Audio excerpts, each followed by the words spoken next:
భజే వాయువేగం. ఈ movie trailer చూసినప్పుడు నాకేం పెద్దగా అనిపించలేదు. బట్ మూవీ చూశాకైతే బాగుందనిపించింది. ఇట్స్ యావరేజ్ ఫిలిం అయినా బాగుంది. ఫస్ట్ ఓ 30 మినిట్స్ లేదా 40 మినిట్స్ కొంచెం ఏంద్రా ఈ మూవీ అన్నట్లు సాగదీసినట్లున్నా, తర్వాత నుంచి అంటే ఇంటర్వెల్కి ఒక 10 నిమిషాల ముందు నుంచి మూవీ మంచి ఫ్లాట్లోకి వెళ్తుంది. ఇది అలాగే కంటిన్యూ అయింటే బాగుండేది. బట్ వచ్చిన సమస్యల్లా ఎక్కడొచ్చిందంటే లాస్ట్ 10 మినిట్స్ 15 మినిట్స్ ముందు మూవీ మళ్ళీ తేలిపోతుంది.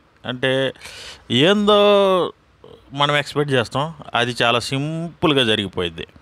సో సింపుల్గా ఈ కథ ఏంటంటే, ఒకడు బెట్టింగ్ ఆడతాడు వాళ్ళ నాన్న ఆపరేషన్ కోసం అని చెప్పి. ఆ బెట్టింగ్ డబ్బులు వాడు గెలుస్తాడు. బట్ విలన్ వాళ్ళు ఏం చేస్తారంటే, వాడు ఓడిపోయారు, నువ్వు వేసింది వేరే టీం మీద అని చెప్పి వాడిని 40 లక్షలు కట్టమంటారు. సో అలా జరిగిపోతున్న టైంలో వీడు ఒక కారు తీసుకొని పోతాడు. సో ఆ కారు చుట్టూరు జరిగే కథే ఇది. మూవీ ప్లాట్ లైన్ తీసుకున్న ప్లాట్ లైన్ అయితే చాలా అంటే చాలా బాగుంది. సీక్వెల్కి కూడా ఒక పాయింట్ అయితే వదిలేరు మనకి.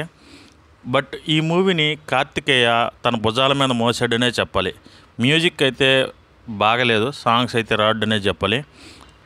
బట్ మూవీ ఓవరాల్గా చూసుకుంటే ఒకసారి మనం థియేటర్లో చూడొచ్చు ఖచ్చితంగా. ఇది ఎందుకంటే మనకి ప్రీ ఇంటర్వెల్ నుంచి ప్రీ క్లైమాక్స్ వరకు, సింపుల్గా చెప్పాలంటే ఈ మూవీ గురించి ప్రీ ఇంటర్వెల్ నుంచి ప్రీ క్లైమాక్స్ వరకు సూపర్ ఉంటుంది movie.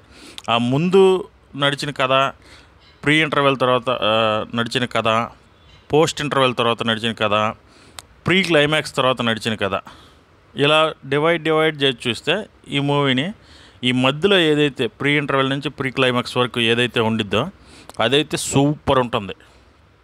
So my review 2.9 out of 5. ఒకసారి చూడొచ్చు, ఎంజాయ్ చేయండి. ఈ వీకెండ్లో మంచి మూవీ అంటే ఇదే అనే చెప్పాలి నాకు తెలిసినంతవరకు. Love you for watching. Bye.